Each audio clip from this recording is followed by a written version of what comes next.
So, what about the questions? Do you have any? Are those fine questions? Fair questions? You think it is? Absolutely fine, and I think it'll take us to where we want to go. I think so. We'll have a good. Yeah. Okay, so we're live now. That's good. So, people, everyone, welcome back. So, I'm joined today by Dr. Nathan MacDonald from Cambridge. Yes, you heard it right. And today we're going to be talking about his most recent book on the Tabernacle, the making of the Tabernacle, and the construction of the Priestly Hegemony. Did I say that right? There seem to be different pronunciations around. I think that sounds fine to me. You help me with that, please. You help me with that. Hegemony. Yeah. You know, you say tomato, I say tomato. Let's call the whole thing. I've heard different pronunciations. So I know, but you know, two cultures colliding here, one another. That's the beauty. I think, Dr. MacDonald, that's the beauty of the technology. I think, I mean, a couple of years ago, this was unimaginable for us to connect with people around the world. So God bless whoever. Everyone who put whatever they had to put to come up with this technology and help us connect with people around the world. So it's wonderful. Thanks for that. Yeah. Okay, so with that in mind, Dr. MacDonald, I'm going to hit the intro.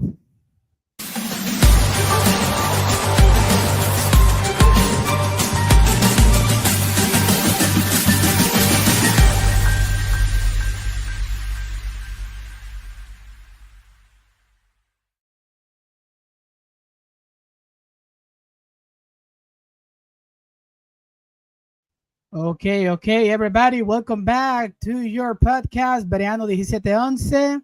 This is your host, Mark, coming to you from Honduras. This is a platform where we talk about religion because it's important, but we critically analyze it because that's even more important. Today, I am joined by Dr. Nathan MacDonald. Dr. MacDonald, how are you doing today? I'm very well, thank you. Thank you for having me. It's a pleasure, enormous pleasure. So, people, today we have a special treat for you because we're going to be discussing Dr. MacDonald's most recent book. You can see it right there on the thumbnail. Also, I'll be leaving the link so you can go in Amazon and get your own copy for sure.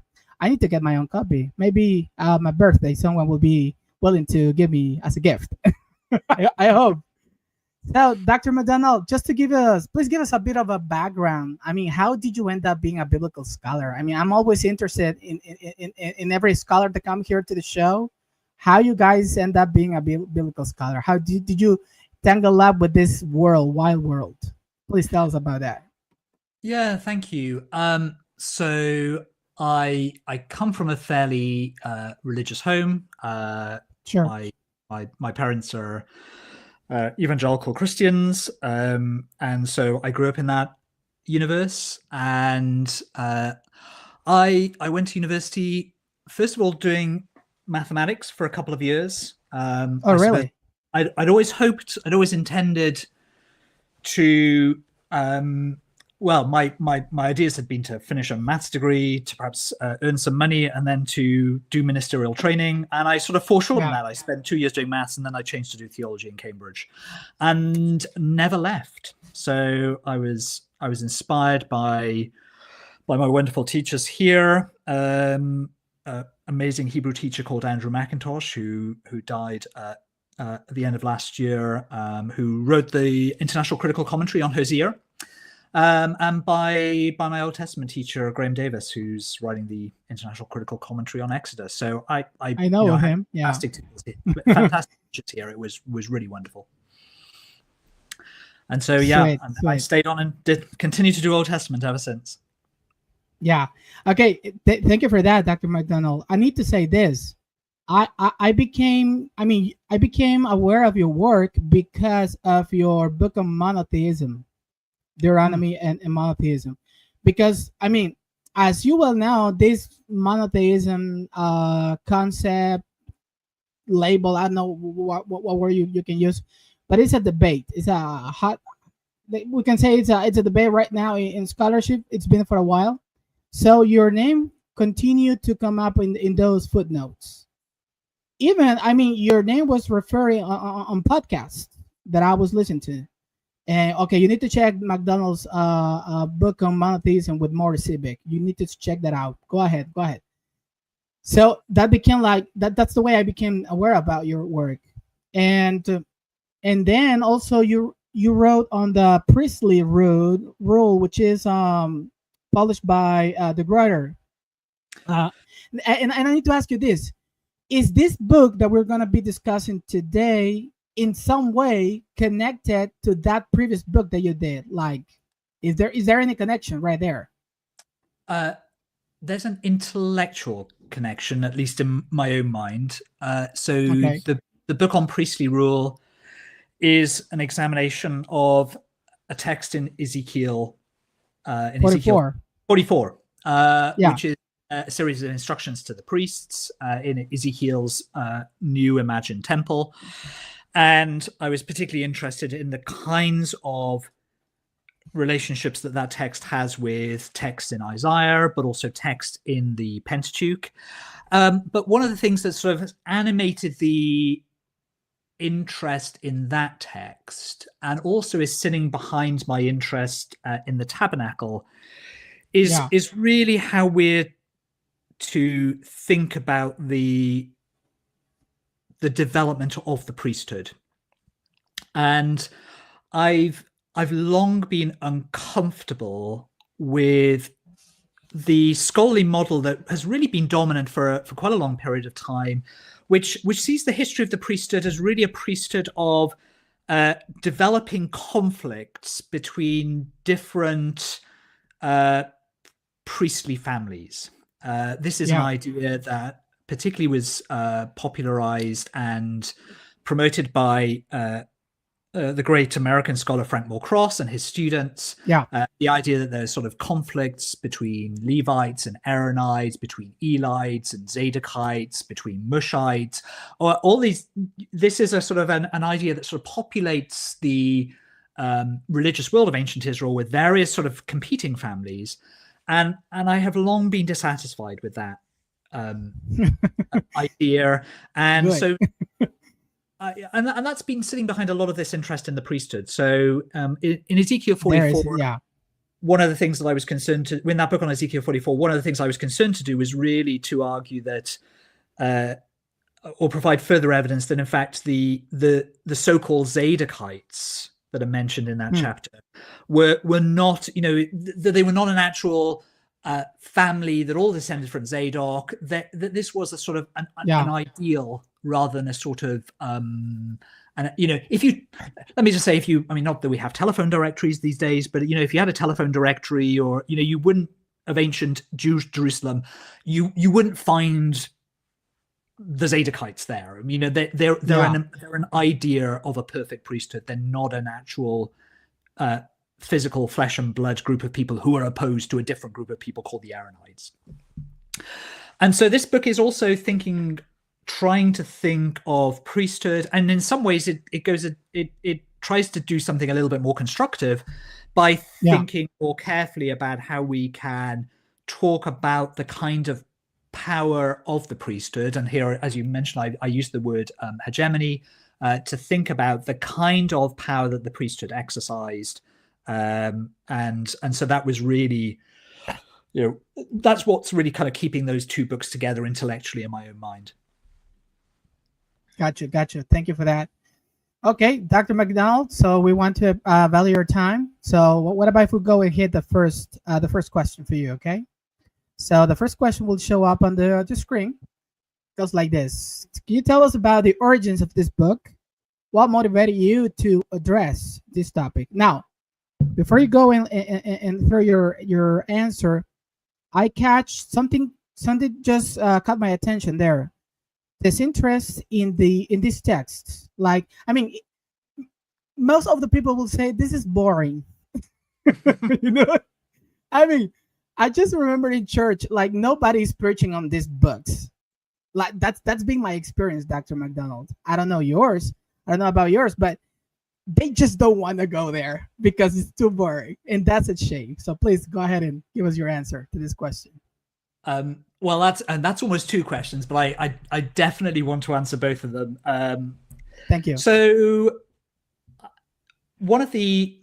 there were kind of two things that were really really sitting behind this book. One of them was this question about how to think well about the kind of power that priests exerted in the early Second Temple period.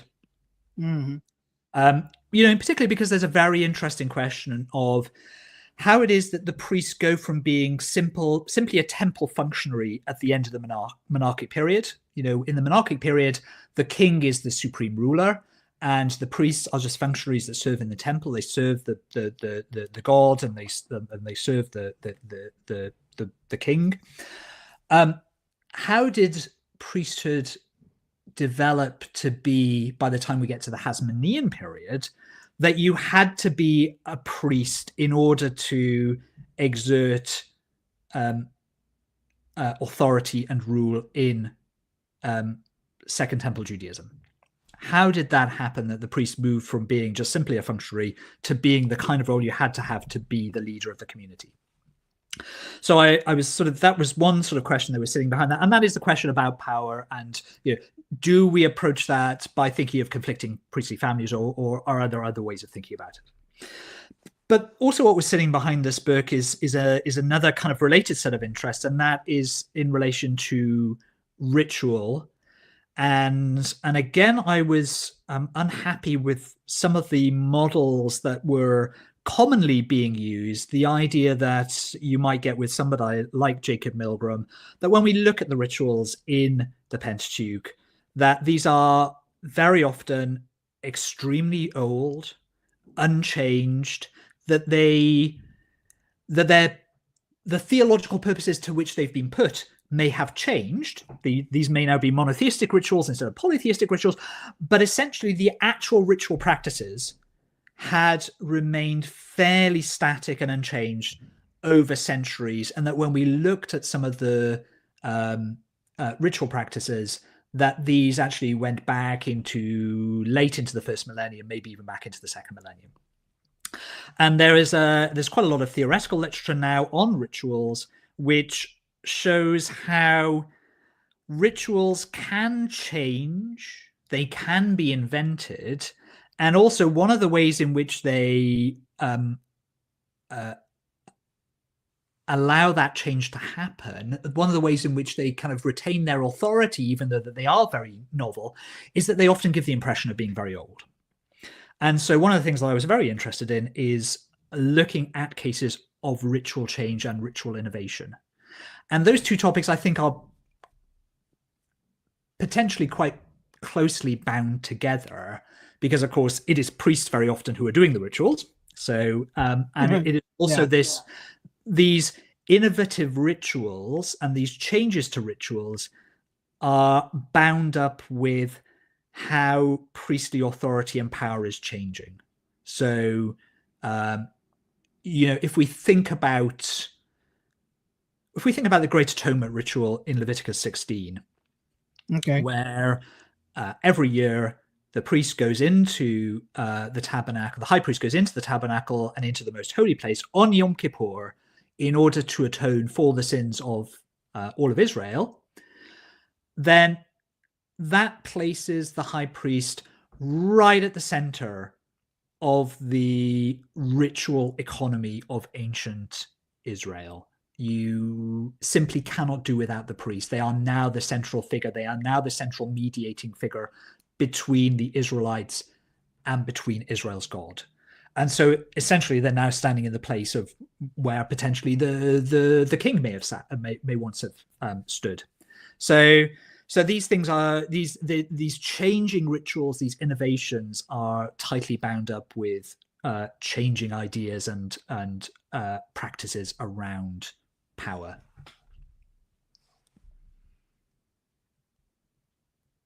Okay. Yeah. So, well, you mentioned a couple of times not being okay, just not content with those models, which is something I appreciate from you, because scholars, I mean, you're not the jazz scholar, right? just you're going around saying just everything the scholars are putting out there. I think one characteristic of a true scholarship is to challenge previous views posed in the field. So I appreciate that. For some reason, I don't know if it has to do with my background, but I just when I see people just going around saying yes to everybody, I worry a little bit because I mean we are human beings and our views can be a little bit wrong, or they need some adjustments, or they need more to sharpen this thing out a little bit. And with that in mind, we need to be open to criticism and to grow and expand our knowledge of any matter. So I appreciate that very, very, very deeply. So let's go here with the second question right here. It's giving me a little bit of my PC is getting is possessed now. So there you go. Friday, it's probably just slow, isn't it? It's kind of I busy. know. So, Dr. MacDonald, your book is divided into 3 sections. In the first part, you talk about the making of the tabernacle, the 4 versions of it, the tabernacle in the late Second Temple period, and the making of the account of it. So please tell us more about these sections. What should we expect as a readers when we read through that? Yeah, thank you. So one of the reasons why the tabernacle account in Exodus is so very interesting is because it occurs essentially in 4 different versions.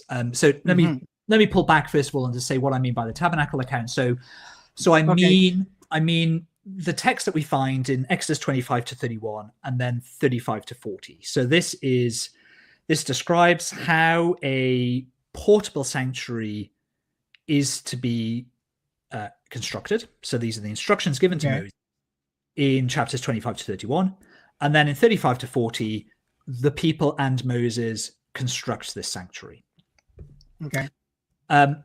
So what's when we look at the Pentateuch as a whole, the Pentateuch is in terms of what we now have available to us as readers, we don't have a great deal of textual diversity. There is some textual diversity, but there's not the kind of textual diversity that we see in some other parts of the Hebrew Bible, like the Book of Esther, where we have various different versions of the Book of Esther, or the Book of Jeremiah, where we've got a longer text in Hebrew than we do in Greek. So the Pentateuch is not as textually complex, with the exception of the Tabernacle account. And in particular, the second half of the Tabernacle account, Exodus 35 to 40, we have a very, very different version in the Old Greek, in the Septuagint. So we have an account of how the tabernacle is constructed, but it is ordered in a very different way. It's generally quite a bit shorter, and so that's very interesting that in the Pentateuch we have this textual variety, and then there are a couple of additional complications to that, because the Samaritan text is slightly different from the Masoretic text. That again is not massively unusual, because the Samaritan text does vary in different places in the Pentateuch. But then we also have an Old Latin text, which is close to the Greek text, but is also different again. So, for example, we have, not only do we have cherubim in the Holy of Holies, but in the Old Latin text, these cherubim are actually on pillars. And not only are there cherubim in the Holy of Holies, but if you go into the holy place, into the outer sanctum, there are also seraphim. So might remind you a little bit of the vision to Isaiah in Isaiah 6. So there are cherubim in the Holy of Holies, and there are seraphim in the outer room. So essentially, and rather unusually, we actually have 4 versions of the tabernacle, or the tabernacle account.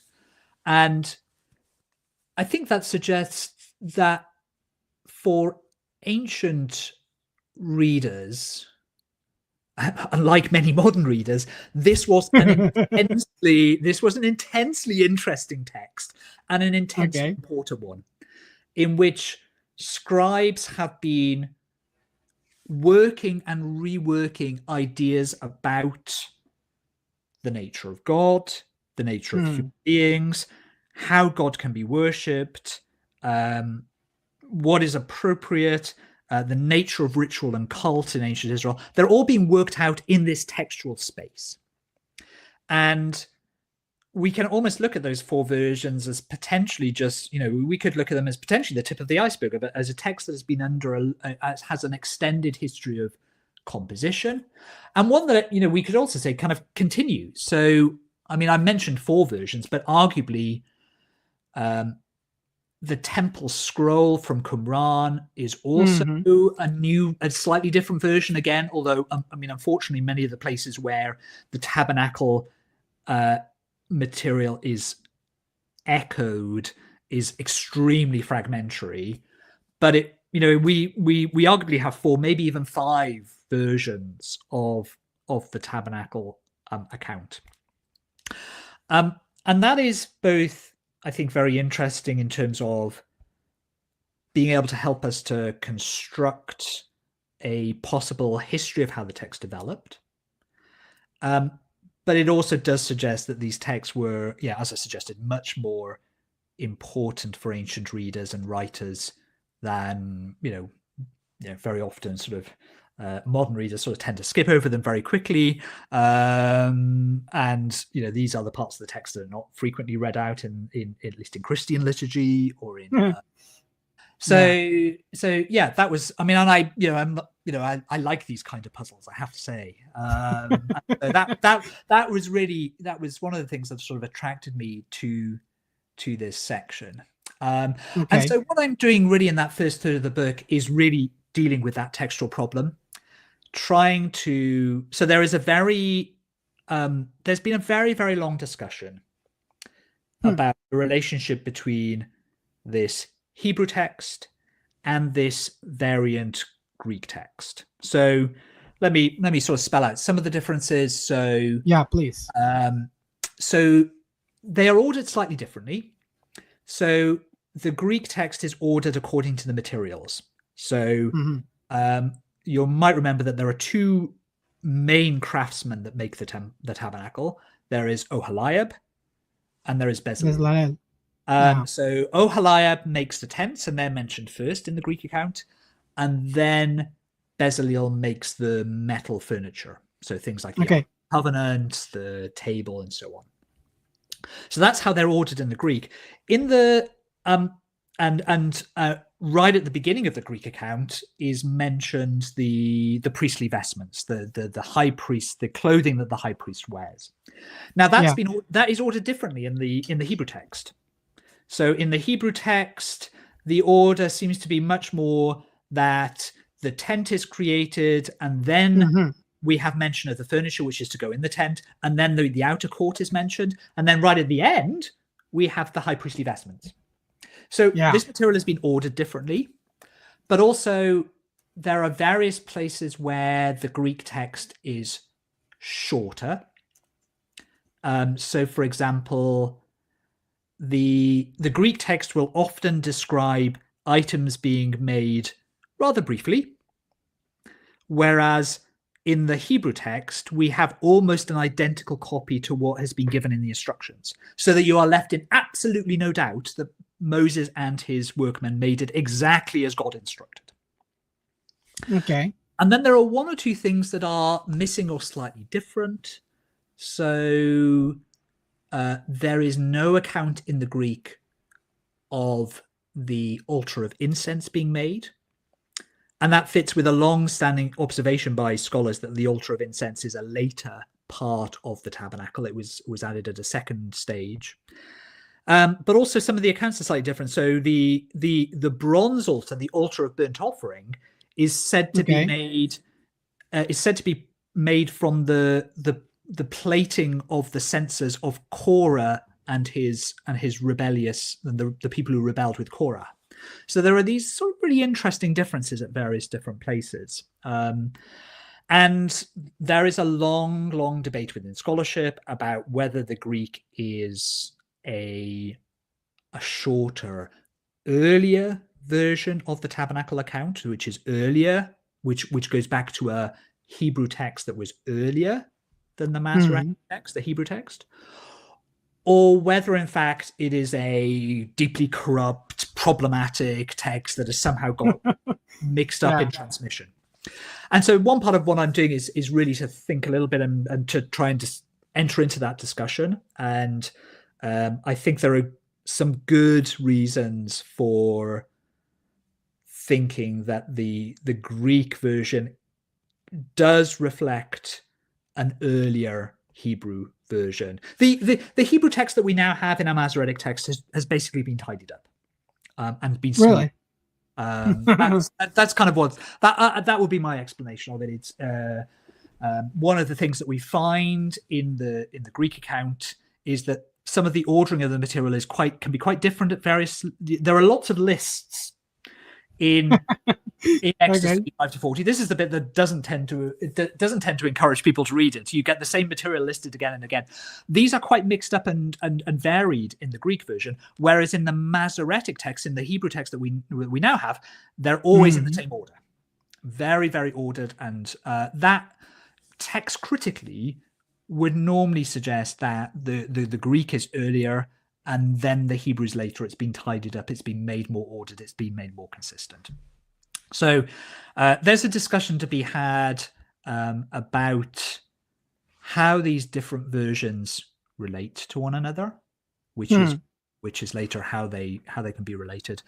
But then if we've got this, as I think this more messy Greek version is earlier, there are also some really important clues in there as to how the text is developed. And so we are offered something of a window into the text's history of development. And so I was also interested in offering a model. And of course, these kinds of things are always hypothetical models for a reasonable account, given the evidence that we have, of how the texts could have developed from the earliest priestly document to the kinds of versions that we now have extant in the Septuagint, in the Hebrew text of the Masoretic text, in the Samaritan version. So how did we move from the earlier stages to these later stages? And my argument there was that throughout that this is a text that is developing and changing during the early Second Temple period, during the Persian period, from around about 520 BCE to around about the early Hellenistic period, so sometime in the 3rd century BCE, which is when, of course, we find the first textual evidence for the text of Exodus at Qumran. Okay, I need to ask you this. This is more of a, I mean, as I read through your book, correct me if I'm wrong, but it is my perception tells me that you are adopting a documentary hypothesis kind of a model. Like is that the model you are following as you in order to construct and develop your arguments? I don't have anything against, because I'm not a scholar, so I can't per se, I can't scholarly object to that. But as you well know, for example, my mentor, I don't know if you know him or even if you heard about him, Michael Heiser, he was a Semitist.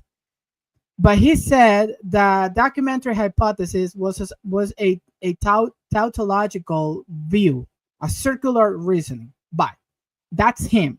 Me, I have my own thoughts, because I don't like to be, I mean, he was my mentor, but I don't have to agree with everything he said, right? That's the thing that I was saying to you previously. So just this first question, you are adopting indeed a documentary hypothesis model, right? Like in order to study these texts, because So, you find that to be more reasonable according to the evidence.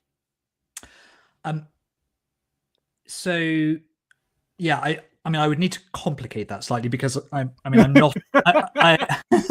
That's fine. No worries. Go ahead. That's what we're here for. Yeah. So Exactly. I'm not a classical documentarian. So Okay. if I think about the documentary hypothesis, I would be thinking about sort of the classical theory that we have a J source, an E source, a D source, Yeah. an E source. Mhm. So my own view on the development of the Pentateuch is much more aligned with how the documentary hypothesis has been both developed and, very importantly, critiqued Okay. in Okay. European scholarship since the 1970s. Oh yeah. So I do think it's important in what I'm doing. I mean, I'm obviously focused primarily in this book on text relating to the tabernacle and its rituals, particularly in Exodus 25 to 40, although I do have some material that relates to Leviticus and Numbers. But I'm mostly focused on Exodus 25 to 40. And some of what I was trying to do in thinking about how that text developed needs to be put into dialogue with what I would think as some of the best contemporary models for how the whole of the Pentateuch developed. And in particular, because Exodus 25 to 40 is part of the priestly literature, particularly how the priestly literature develops and then gets incorporated as part of a larger sort of Pentateuch-like document, eventually becoming the Pentateuch as we now know it. So I think, I mean, you're absolutely right that my approach is one that is redaction critical. So I'm interested in how these texts have grown and been redacted, and I think it's important to try and integrate what I was trying to do with contemporary models. But I'm not a classical documentarian. I mean, I don't believe in a classical J. I certainly don't believe in a classical E. So I've good got to know that. Yeah. I've got Deuteronomy. I do believe that there was a priestly source, which ran from the creation story in Genesis 1 to the end of the tabernacle account in Exodus 40. So I do think there was an original priestly source, which is really it starts to form the backbone of the Pentateuch. But I tend to treat the other material that is not P or P like, priestly or priestly like, as I would think of it as non-priestly rather than as J or E. And again, I'm in line with a lot of sort of contemporary kind of European scholarship, and also with some American scholars like David Carr, for example. Yeah, thank you for that. Okay, I mean, I understand 1 hour or 1.5 hours, it doesn't do justice to a study like this one. But this is something. This is me. I'm asking to you. This is a very personal question because I like to. I mean, how can I say this, Dr. MacDonald? I have highly respect for scholarship, legitimate and true scholarship. I mean, I'm with you guys. I'm not afraid. I mean, I'm a Christian. I believe in God and everything, but I'm not afraid of a critical scholarship coming into my way to tell me, okay, we need to think about this. We need to repurpose this. We need to. Fine, I'm with you. Don't worry. But one of the few things that I'm very, what's the word? Very careful, it's to make sure that what the scholars is putting out there makes sense, or at least has these ounce of coherence. If that is not there, I'm starting to like, okay. So why am I saying this to you, Dr. MacDonald? It's because you think, I mean, you say you have no problems with the adopting the priestly document or source. So my question to you is this: is that self-evident from the text itself, or how do you how do you come to that conclusion that that priestly source is right there? Like it is as if you were some sort of like a robot, like it's using some, you know, laser sight to make sure which one is it. So is that self-evident from the text, or you use some scholarly tools, approaches, methods to make sure that that priestly source is legitimate? Yeah, I mean, let me take a few different approaches to that question, because Okay. I think, you know, it's a really good one, and it's a really important one.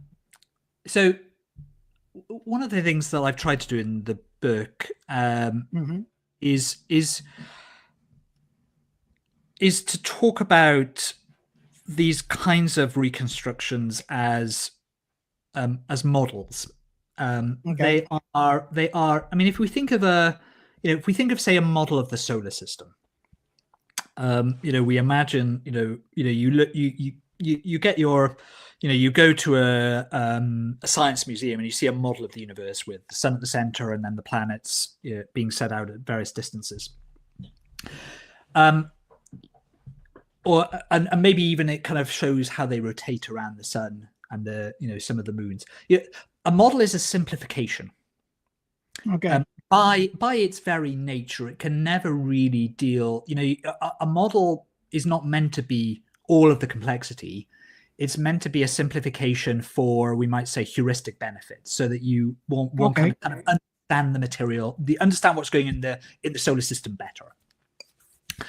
And that's primarily how I see these kinds of theories about the composition of the Pentateuch, that we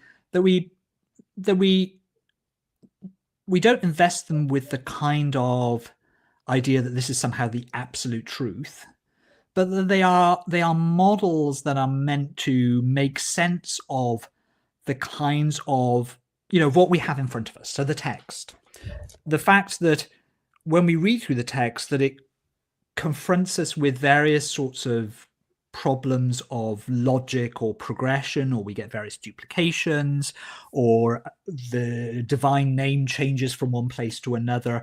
That exactly, yeah. Some texts sit better not with the text that they're immediately adjacent to, but actually with a text that's somewhere else. So how do we kind of make sense of that? Well, we offer these sort of models that try to explain it. And I think it's really important to always say, a model is a model. Okay. It has its values in helping us to think about the text, but it is not the text itself. And we should always be checking the model against the text. And we should also always be our interest should ultimately circle back to the text that we have. So, I fundamentally believe that, the point about sort of theories of redaction or composition is not, as at least, some proponents of the documentary hypothesis have felt, and indeed still do think, that actually, the Pentateuch is a problem. We leave behind the Pentateuch, and actually what we're really interested in is the J source or the E source or the D source or the P source. That ultimately, I think the model should explain the text that we now have. And the text that we now have is the text that we have. We don't have another reconstructed. Anything else is a model and a reconstruction, which may or may not be correct. And the models are useful to the extent that they help us explain the text that we now have. But we should always be coming back to that. So I think it is a sort of circle. We start off with a text that presents us with various challenges and difficulties. It's there in front of our eyes. We have a problem. The text is not easy text, the Hebrew Bible. It is not. And we try to make sense of those problems and offer hypotheses about how they came about. But that's not the end of the process. The end of the process is also to kind of go back to the full circle to help us explain how it is that we got the text that we now have. So that's why in this book, I am actually interested in absolutely beginning with a model of the earliest stage with the priestly literature, with the early priestly document, but also in all the subsequent stages of development.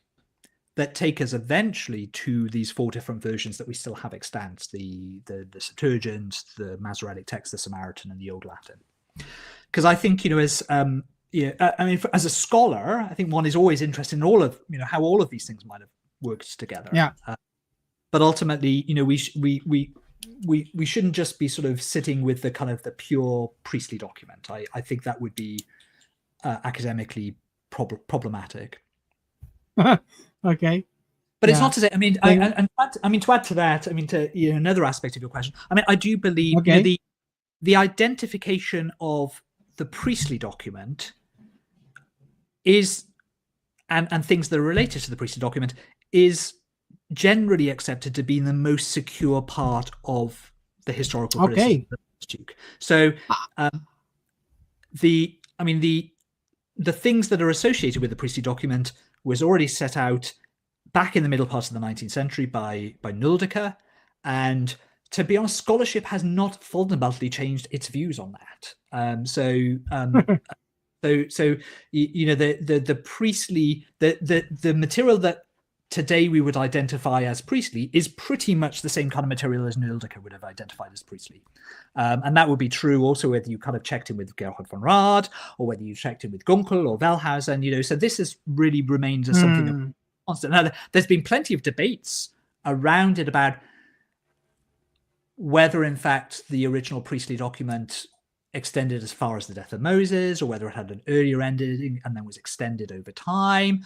But the actual parameters of kind of what is priestly in the Pentateuch and what is not priestly, there's been a very consistent agreement about that for almost 2 centuries now.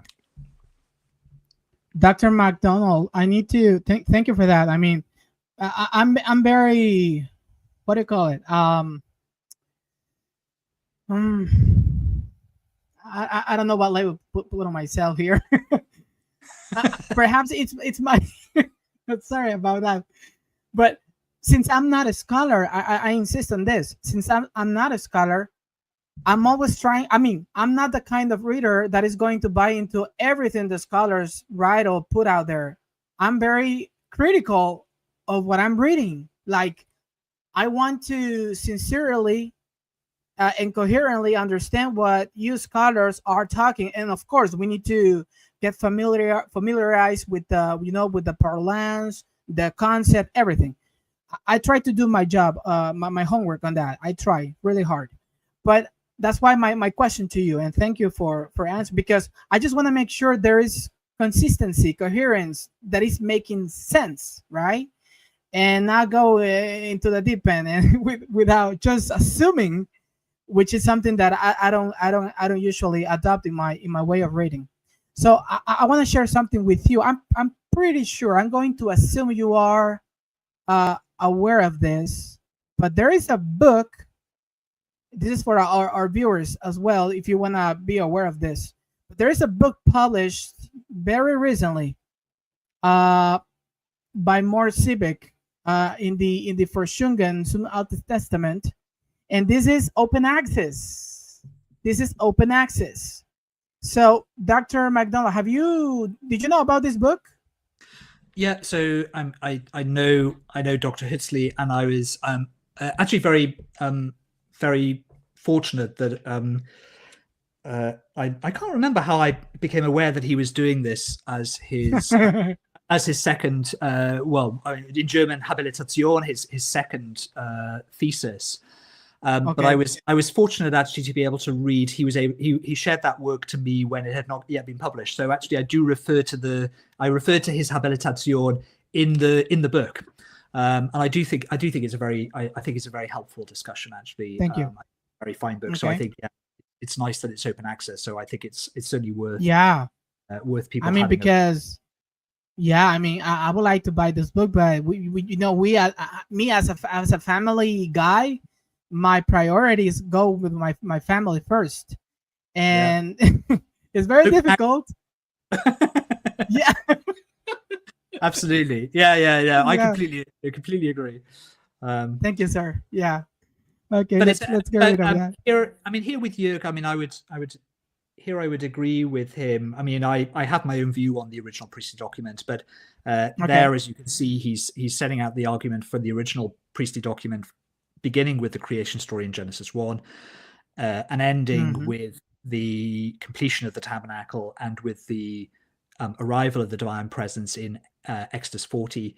And that's, there's debate and discussion about exactly where the original priestly document ends, but the majority of European scholars are probably with me and Jörg in thinking it's at Exodus 40, and that there is a nice balancing between that there is a relationship in ancient Near Eastern documents between the creation of the world and the construction of sanctuaries.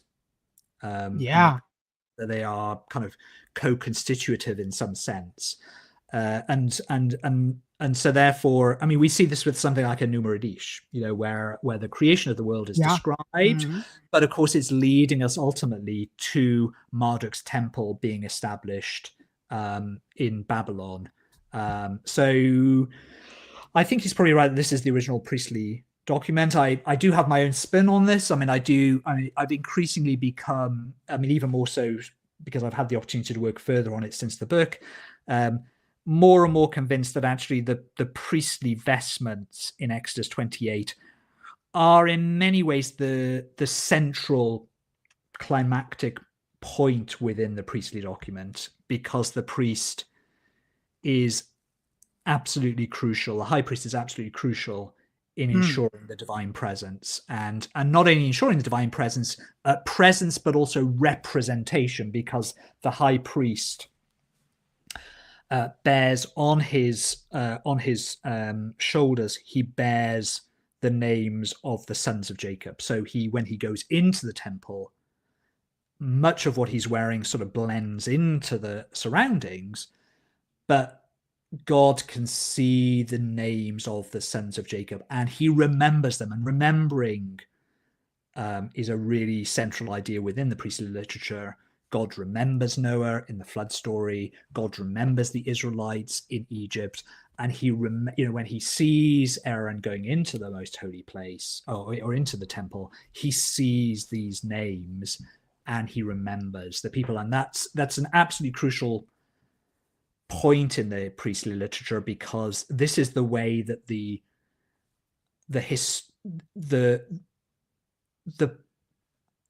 history that is being described, the history of the patriarchs, is being connected to the cultic present of the readers.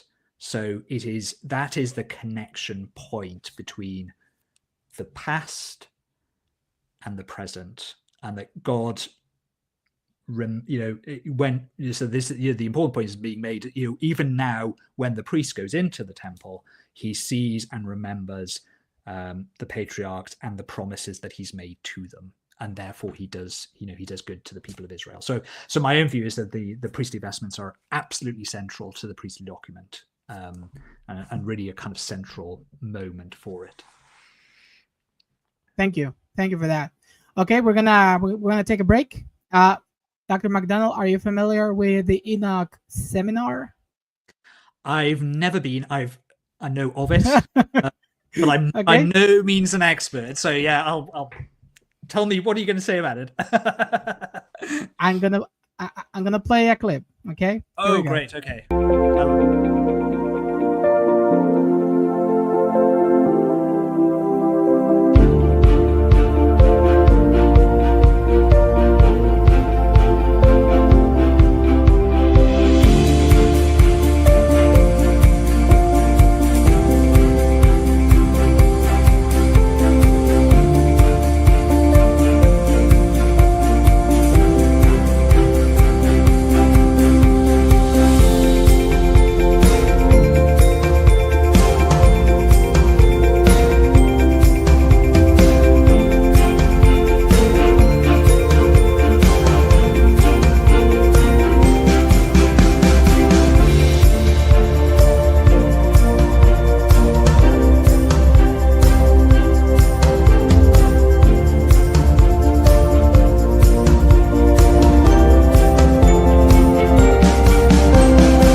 Okay, now you know it.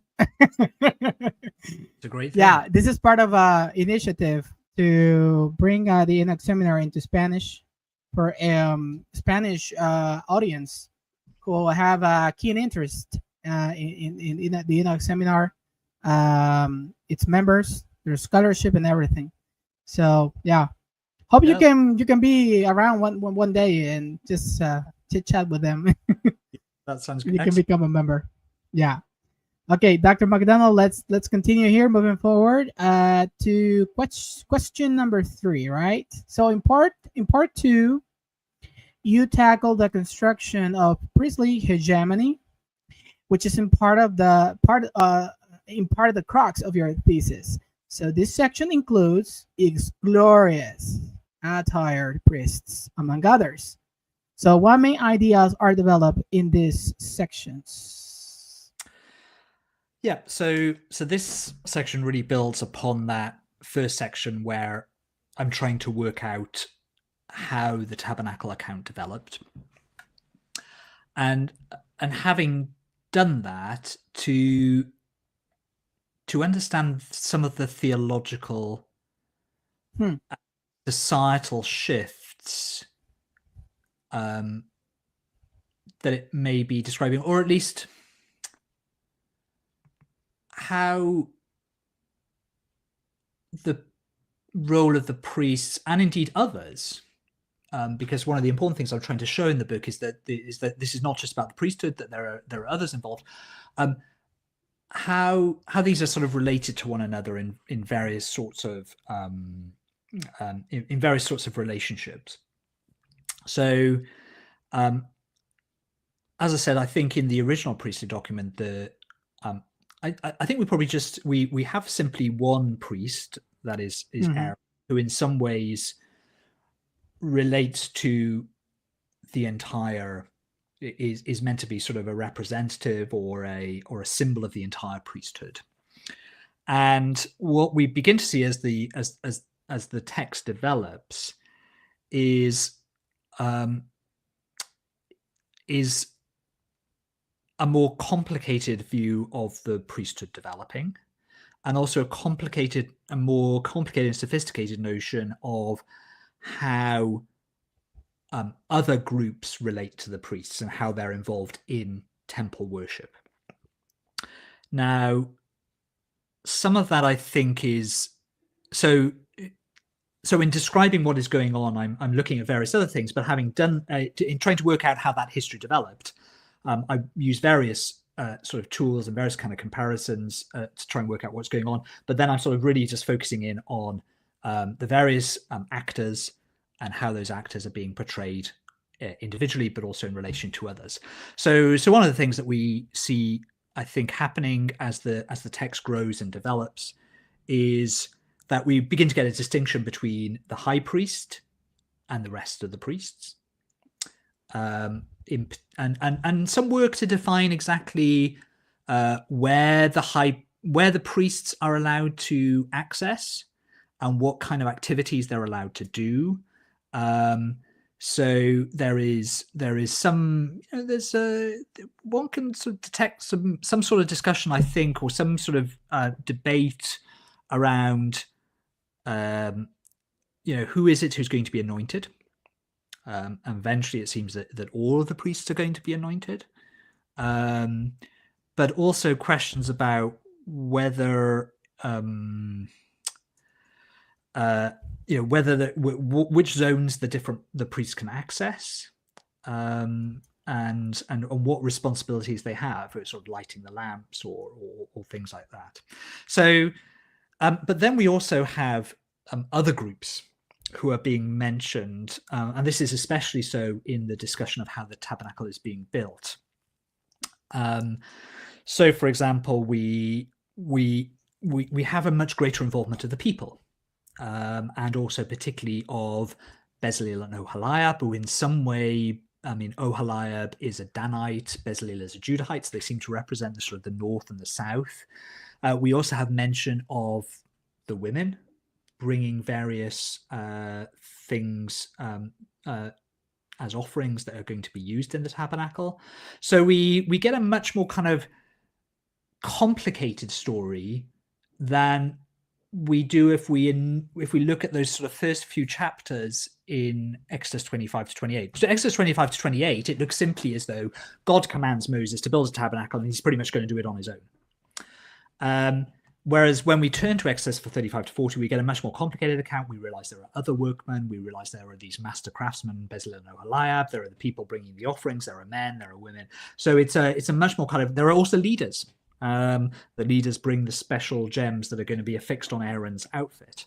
So we get a sort of more complicated presentation of society and also how they relate to one another. And that was kind of central to some of what I was arguing. And this is this idea of hegemony, that what is being portrayed here is not simply a sort of top-down hierarchy, but rather something more complex and sophisticated. And actually, these creations of distinctions between, say, high priest, priest, and people, and then also Levites being added into this, actually doesn't work in such a way as to create those who have power and those who don't. But actually, as you create more levels, you actually create power and you create possibilities and involvement within this project. So although the story of the tabernacle puts the high priest and the priest, I mean, really at the top of the hierarchy, they do give the people certain kinds of responsibilities. So, and sometimes these are, sometimes this is described in ways that are really, I think, might strike us as kind of surprising if we're thinking that actually what's being created is a hierarchy where the priests are at the top and they get the best stuff and everybody else is below them. I mean, let's take, for example, Bezalel. I mean, Bezalel is described as being filled with the Spirit of God, the Ruach Elohim. I mean, this is a really surprising statement, I think, on one level, because I mean the priests are never described as filled with the Ruach Elohim, and this seems to take us back all the way to Genesis 1 verse 2. The Spirit of God is moving on the waters. So this is kind of, this is the same kind of creativity and energy that is there right at the beginning of creation is now being exercised not by the priest but by Bezalel. So there is a kind of giving of authority and of we could say power to Bezalel that the priests don't have. So there's a kind of credentialing of him, which I think is really important to what the Tabernacle account is trying to achieve. And in some ways, one of the ways in which I tried to frame this was, again, a debate that's been going on recently within discussion of the Pentateuch, about whether, on the one hand, with James Watts, we think of the priestly literature being about priestly authority and it's all about how important the priests are, or, for example, Leanne Feldman's idea that actually the priestly literature is very democratic. And actually, I wanted to say it's not an either or. It's actually, strangely enough, a combination of both. Absolutely, the priests are at the top of the hierarchy, and the high priest is at the top of the top. But also, everybody is invested in this project, and actually, the creation of layers of hierarchy kind of creates power, creates zones of specialism that seem to be important to what the Tabernacle account in its final forms really wants to emphasize, that everybody is involved in this great undertaking and has a role, differentiated role within it. So I mean, potentially, I think that that has important, I think, theological implications, for thinking about ecclesial structures or about churches and how we might think about the relationship between, say, clergy and laity, which maybe I hope is sort of useful, although my interests are mostly historical. All right, thank you for that. Dr. MacDonald, I had 5 questions for you, but right now I've been receiving some messages. I had an emergency. So this is not good for me because I wanted to go deeper those questions. So we're going to stop it right there, okay? And I think we're going to have to continue this discussion in a second episode. Of course, everybody, that would be once Dr. MacDonald has availability, because these guys, they are very busy. They have a tight schedules, and we need to work with that, okay? And I personally appreciate when scholars, they take some time out of their really tight schedules to come into the show and talk about their scholarship. But now we're going to leave it right there. Dr. MacDonald, before we leave, just final comments on how to get your book, and if there is any other project you're working on that we should be looking into in future. Sure. So the book's available. It's published by Oxford University Press. Yes. And yeah, I mean, which is good. Which is good. You can get it from Amazon or various other places. Yeah. Yeah. I mean, presently I'm various sort of little things sort of bubbling away, but I am also writing the international critical commentary on these chapters. So wow. Still working on Tabernacle. Okay. Oh my goodness. That's good. It's commitment to material that most people don't find very. Yeah. Thank you for dropping that that bonus. Thank you so much. There's more to come. Yeah, thank you. Yeah, I know. I hope everything's okay with everyone. No, thank you. Yeah, it's you know, like I told you, I'm a family guy, so it's something unexpected. Yeah, you might understand me. Yeah. No, absolutely do. You should go and do that. It's been really nice to chat. Thank you so much. Dr. MacDonald, thank you. Thank you for coming to the show. I just want to say this is a platform for you scholars. This is a place where you can come and talk about your scholarship, where we can agree and disagree. And at the end of the day, we're still friends. Okay. That's the good thing. So thank you for coming to the show. Everybody, thank you so much. And just keep an eye on the future interviews that we have on the pipeline. Please just take a look on that, and so you can come and be aware of what is the latest scholarship available. Okay. Bye now. Take care.